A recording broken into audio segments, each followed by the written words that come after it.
Hello and welcome to another episode of Auto Supply Chain Profits. And today we have a special episode. We're going to be focusing on MMOG LE. And joining me today are two experts in the field. Our first guest is Tanya Bolden. Tanya is the Vice President of Supply Chain and Corporate Responsibility Products and Services for AIAG. Tanya, welcome to the show. Thank you for having me. Our other expert is, of course, our resident expert and co-host, Terry Onica, Director of Automotive from QAD. Terry, welcome back. It's good to be here again. Tanya, as our guest today, tell us a little bit about your background in automotive. What brought you to this point that you are down in the detail, in the weeds on MMOG LE? What brought you to this point? Well, thank you for asking the question, and thank you for having me as a guest today. I have a long history in automotive, but it's a varied one. It's a journey or a road, if you will. I started with General Motors 20 some years ago, and I worked in various positions within General Motors. First in Chevrolet with sales and marketing. Then I went and worked in purchasing and various positions along the way. But I went to work at the corporate staffs for General Motors, and I was the corporate responsibility manager for many years. And then I left the General Motors and began working at the industry association here. So I came here to create the corporate responsibility program. But I think as we're all well aware today is that many of the issues that were once considered corporate responsibility, such as environmental issues, are now very prevalent within the supply chain. So we see a lot of overlap between those two areas. So a few years ago, I assumed the responsibility and took over leadership of the supply chain program as well as the corporate responsibility program. Great background to have for this subject. Terry, what is your involvement with MMOG LE?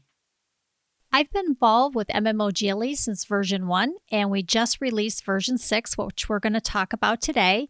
And I'm also the instructor for MMOG LE training at AIAG. Now, our audience, for the most part, consists of people who are entrenched in the automotive supply chain. And most of our audience, they're certainly no stranger to MMOG LE.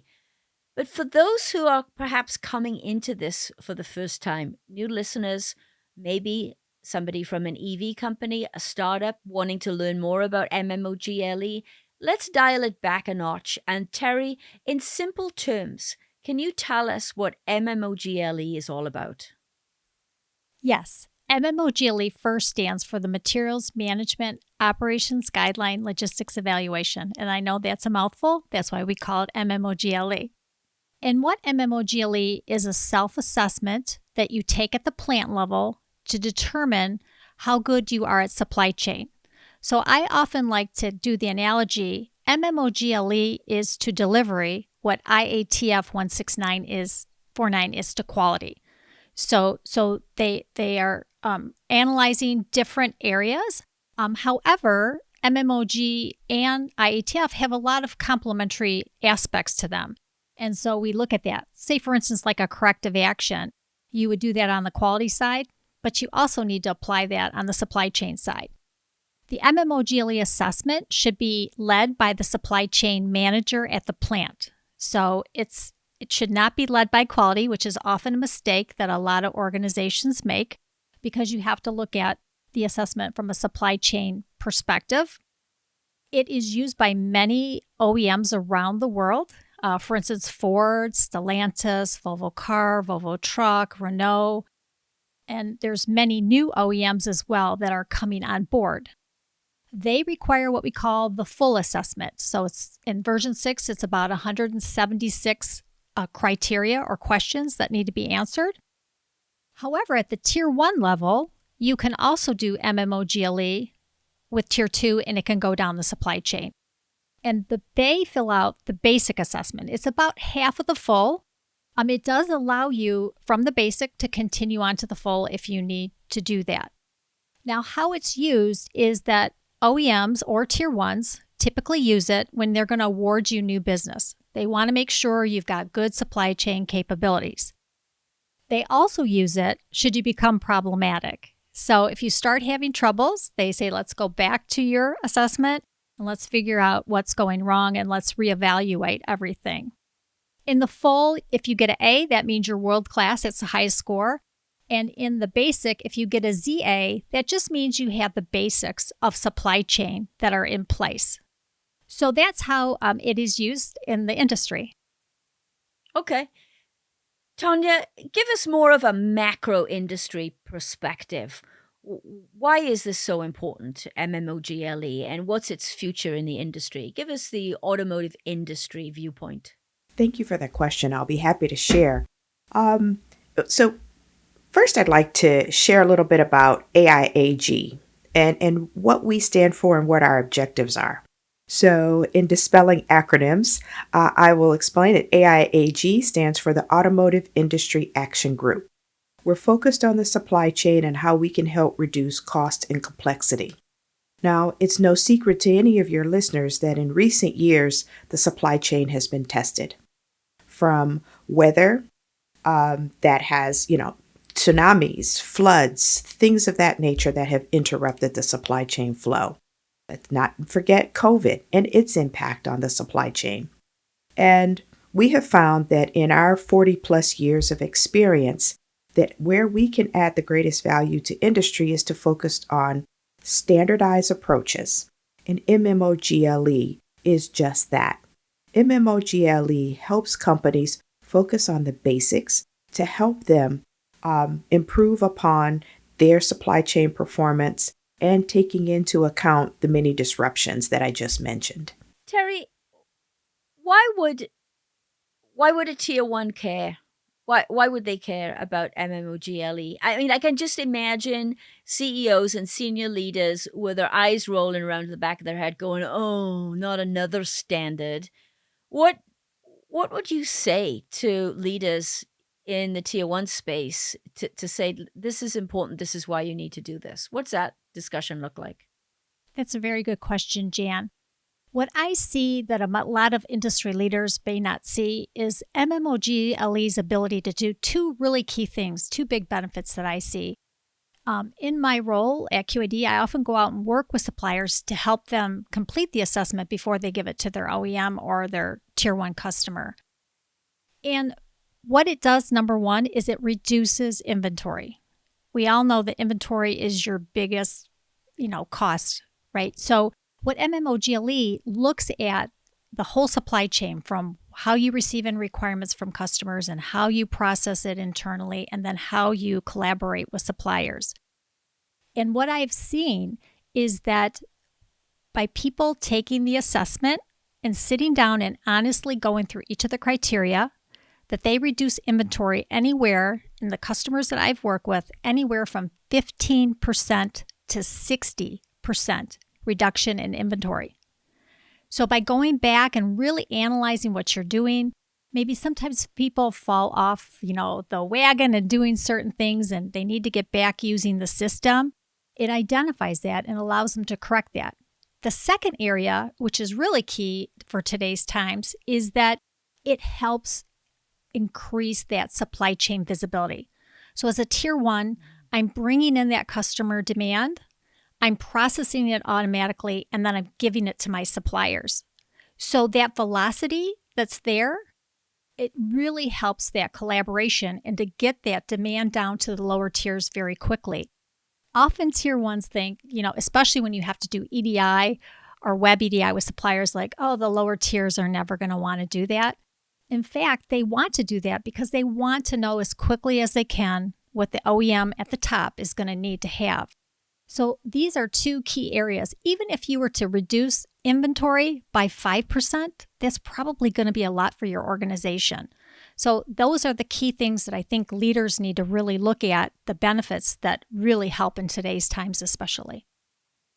Tanya, supply chain visibility, huge topic in the industry, right? Yes. What's the industry view of MMOGLE now, post COVID? Are you seeing a lot more people who are saying, yes, give it to me? Anything that will help me with supply chain visibility, I want it. Are you give us a sense of the AIAG members, perhaps?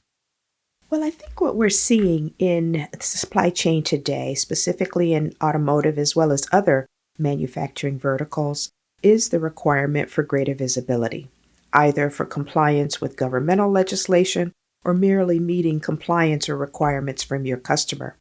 And Terry mentioned some of the OEMs that are currently participating in MMOGLE, but what we're seeing is a growth of tier one suppliers that are beginning to use MMOGLE or MMOGLE.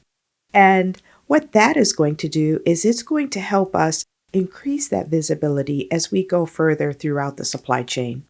The supply chain is not as linear as we may think or we may want it to be. It's very complex.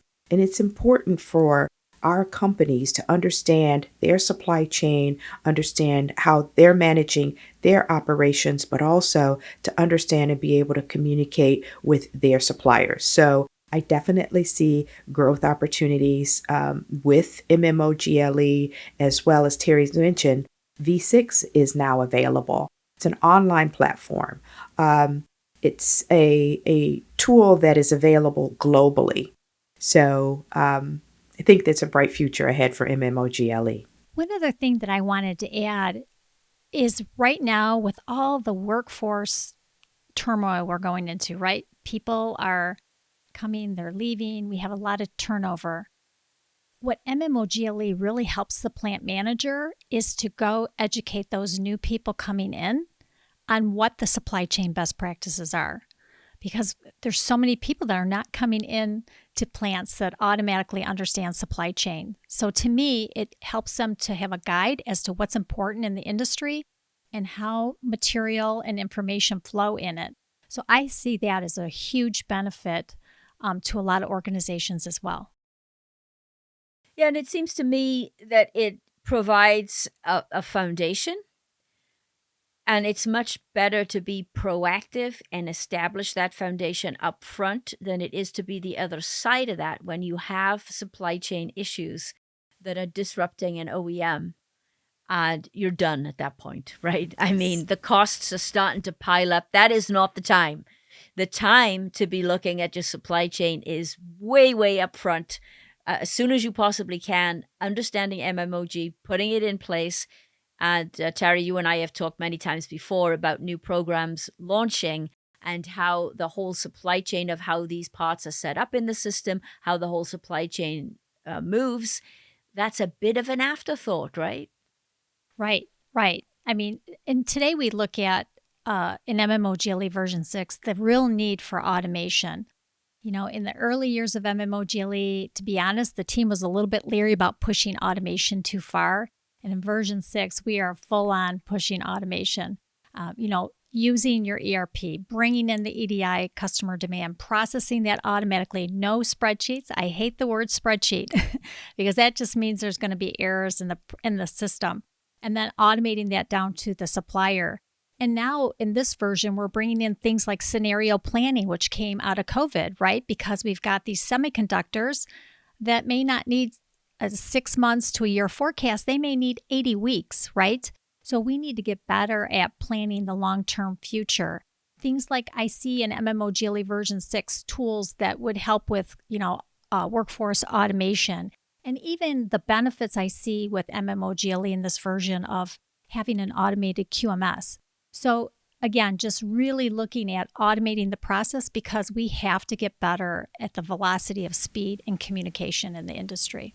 I'd like to also expound on a point that Terry made about the change in the workforce.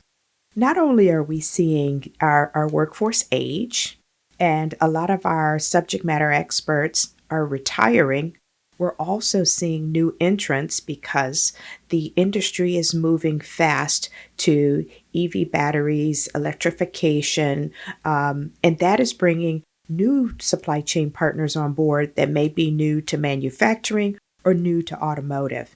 And there's also the phenomenon where, because of the changes in growth and awareness of supply chain opportunities, you have employees within companies transferring in to work on supply chain. So we have a lot of new people that are coming to this that we need to educate, and we need to transfer that knowledge. So that's a very important reason why companies need to understand their operations and how constant vigilance in maintaining it is so very important. And Tanya brings up a good point with the startups. So I've worked with a couple of startups looking at MMOGLE.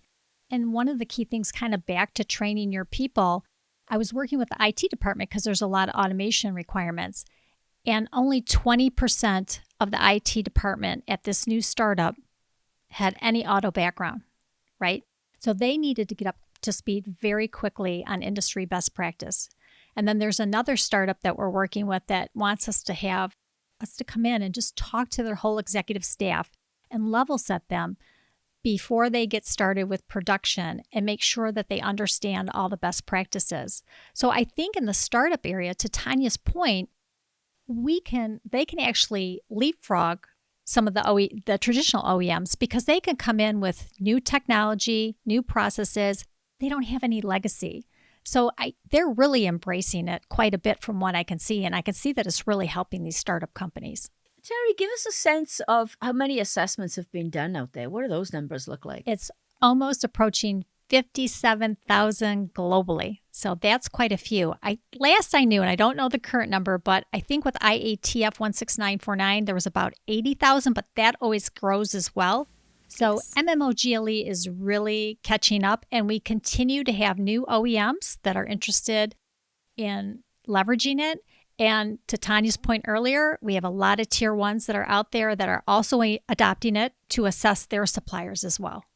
Terry, we're up to version 6, which is being released when? It's already available, I believe, in English today, but April 1st, all translations will be out there on MMOGLE.com. That's where you go to fill out the assessment. Terry, if you were to highlight and summarize the version 6 changes, what are people seeing in version 6 that they haven't seen before? What would that be? So Tanya, with her background, she's super excited that ESG is finally going to make it into MMOGLE. So looking at it at a strategic level, how are we going to bring that in with the supply chain? And then also cascading that down to your suppliers. So that is brand new because of all the requirements and everything going on in the ESG space. We have now put that into MMOGLE. Scenario planning is going into MMOGLE now. That's new because, again, we need longer term forecasts than what we have today. And that's the only way we're going to get there is to have scenario planning. Workforce training. So that has been escalated to F3 criteria. If it's an F3 criteria, it means if you miss it, you automatically go to a C score, right? So it's very penalizing. You drop to the bottom. So we made sure that workforce training has the highest level of weighting. So that's now an F3 because we don't want these shortages and we don't want all the knowledge attrition that we're seeing right now. Crisis management, the ability to make sure we're collaborating and communicating not only with our customers, but with our suppliers.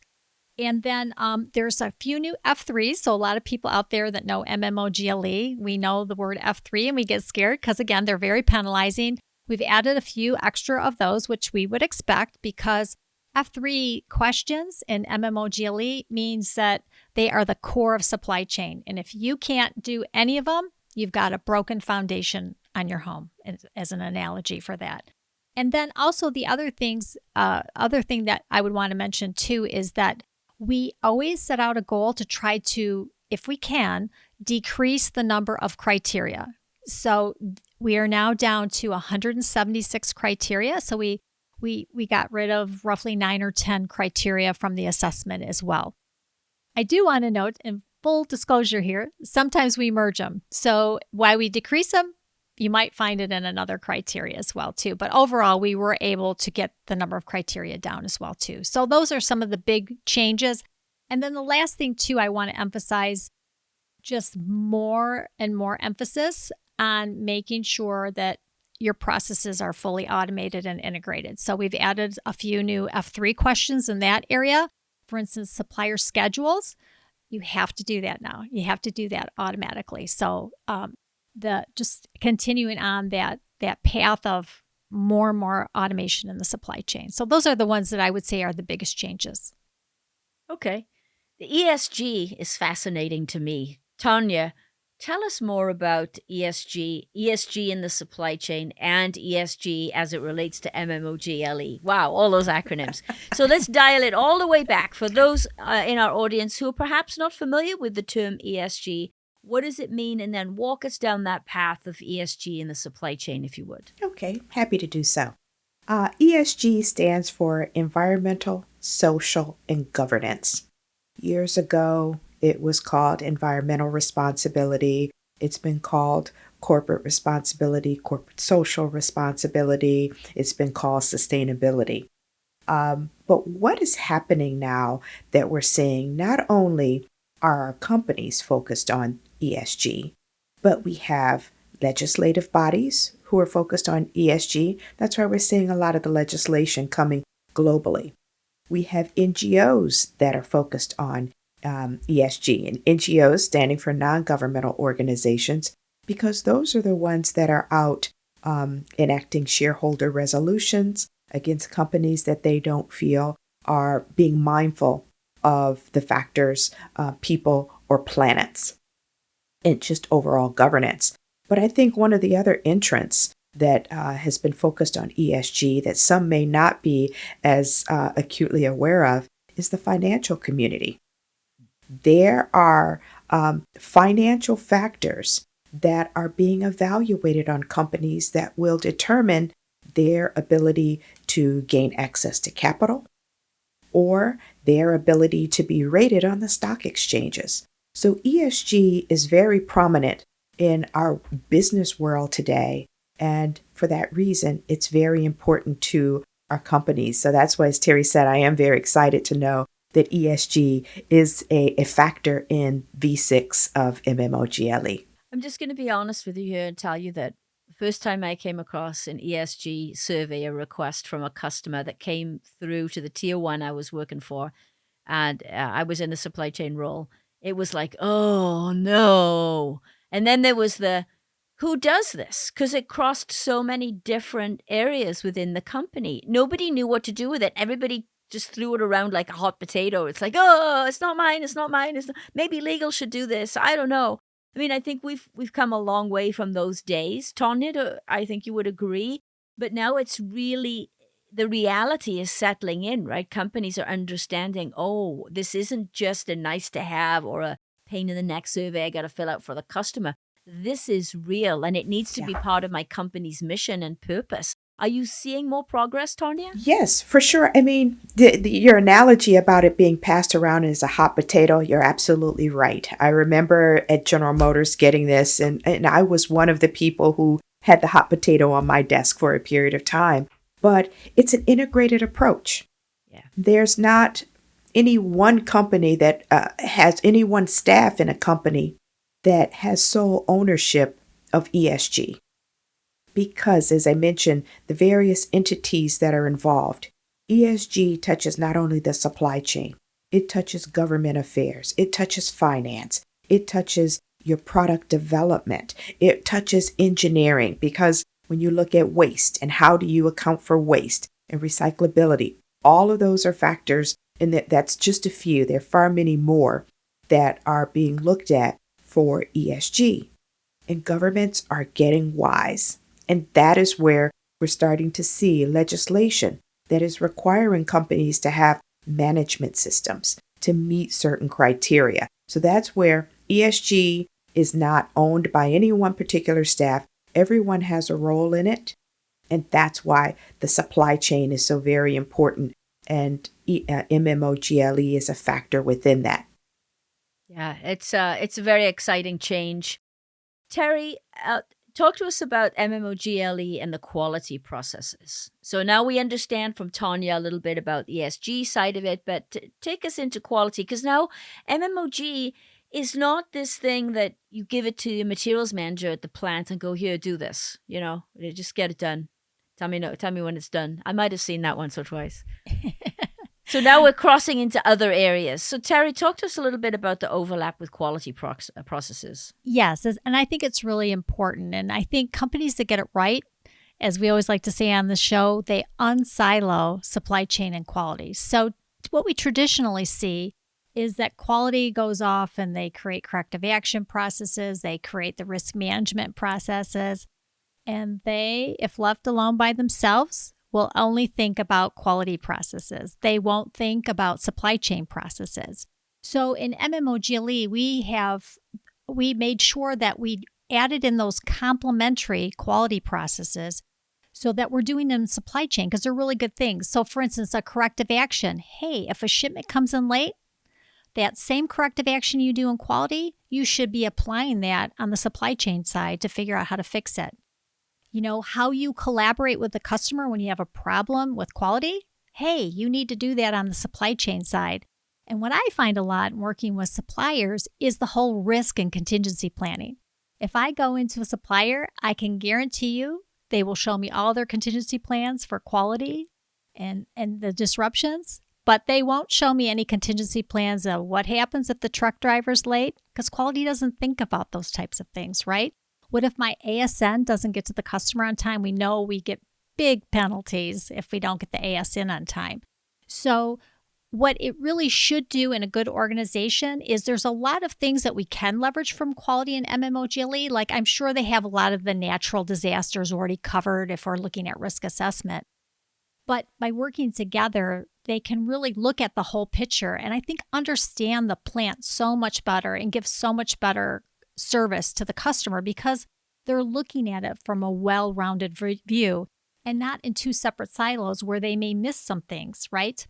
And the other reason we like the supply chain manager to complete the MMOGLE assessment is because if we give it to quality, and I see this all the time in training, I always say, if you're in quality here, I got good news for you. This is not your responsibility. And I always see the quality people like just clapping their hands or pointing the guy next to them or gal next to him saying, this is yours to do. But it's so important because when you read the question, you have to think about supply chain first. So I always like to give the example if you have a rejected part. If you ask a quality person, what do I do when I reject a part? They count them, they lock them in the bin, they go disposition them, they figure out what's wrong, and they're done, right? So if they read MMOGLE, they would say that's it. They would stop it there. But on a supply chain, Jan, we're not done. We got to make sure those parts get into the ERP system. Do we need to order with suppliers, right? It continues on. So I really think with the two coming together, it kind of forces that.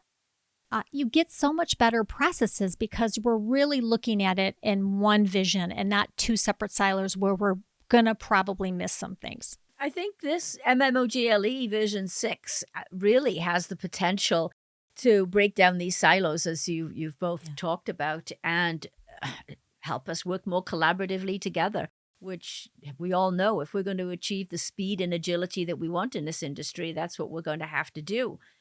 For sure. Tanya, tell me, what is AIAG doing to help people understand MMOGLE version 6? Any training modules in the works? Well, yes, definitely. I mean, AIG and Odette developed MMOGLE many years ago, and we have been doing training for many years, and one of our training partners is QAD, so that's why Terry is so very knowledgeable.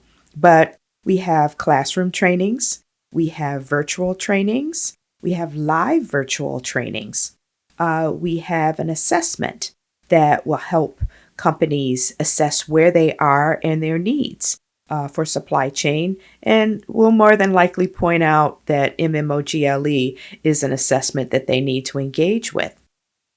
We're also in the process right now of developing an Essentials of Supply Chain training. That's going to be 6 modules, 6 online modules that we're making available to help the supply chain and partners within the supply chain get up to speed on these very important issues. So earlier I talked about individuals that were new to a company. They may be a new hire. They may be a new entrant to the automotive industry, or they may be transitioning from one role into another supply chain role. So that's what we developed this training to do, is to help give them the basic foundational information. Because within our membership, AIG has over 4,000 member companies, and 2/3 of them are small to medium-sized companies. And we realize that we have to take the expertise that many of our OEMs and Tier 1s have and make it in a manner that is available and accessible to small to medium-sized suppliers and new entrants. So that's exactly what that training is designed to do. Individuals can find out more about that training we're offering at aiag.org, and it will launch on June the 1st. June the 1st. Okay, and we'll make sure that we have a link in the show notes so people can easily access it. Thank you. And just to add on to, in the AIAG MMOG training, it is a one-day course.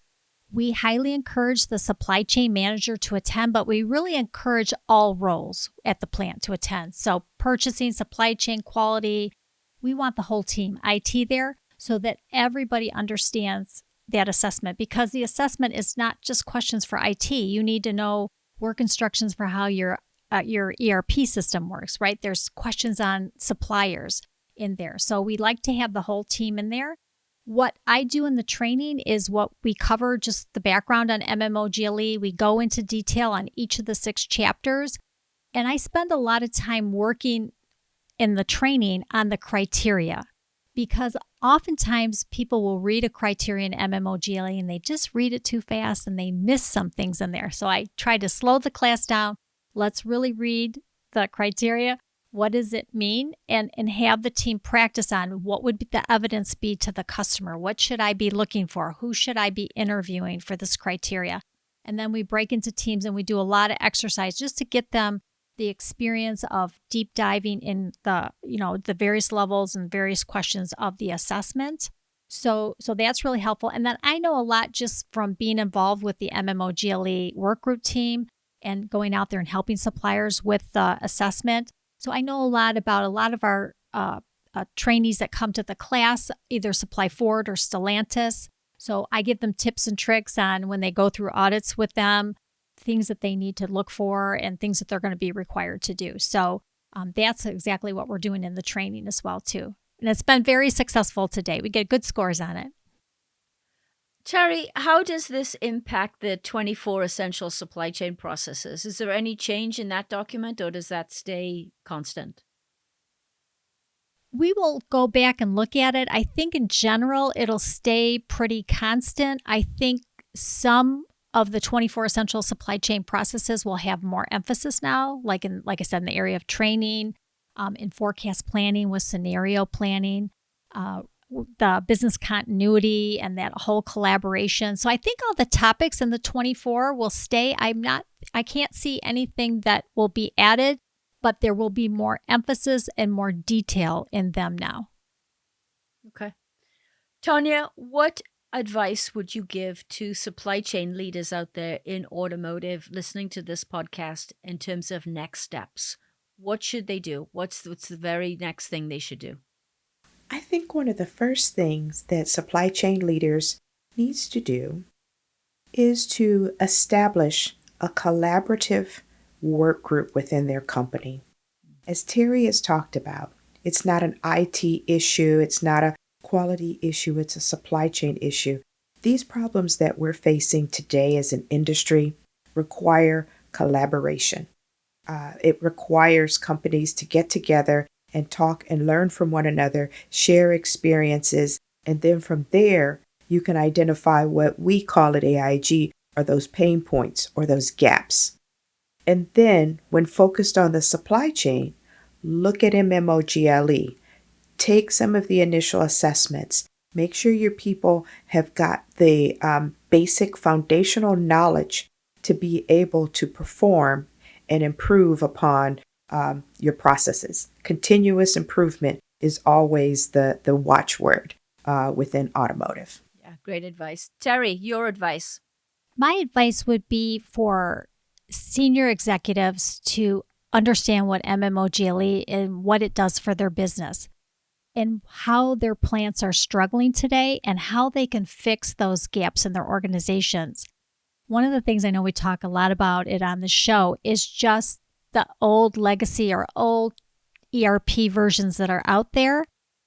Today, there's so much more modern ERP that can really help your organizations. And what happens is this young generation's coming in, and I just asked this in the class a few weeks ago, and you come into a black screen or a green screen, it's just tough to motivate them. And the other thing is we see people going back to spreadsheets, and spreadsheets are not collaborative. They cannot get that information across fast enough.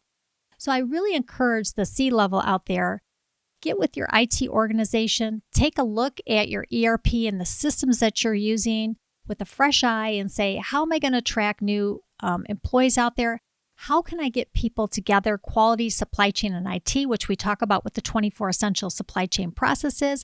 And where are there opportunities to really improve automation and therefore get plants working much more efficiently than they are today in many cases? I'd like to also comment on what Terry just shared because there's something else I would advise companies to do. Don't work in a vacuum. We can learn a great deal from collaborating with your peers, your customers, and your suppliers. There's new technology coming out there. There's always something new to learn or something that might benefit you. So I encourage companies to engage with associations such as AIAG or others that allow them to learn and share. It's really surprising to see how companies come together and they'll bring their pain points to us, and they definitely learn from others and pick up ideas that they hadn't have otherwise been aware of. Great point, and an excellent way for us to close today. Tanya Bolden, thank you so much for joining us. Thank you. It's been a pleasure. Terry, always a pleasure. It's great to be a guest here today.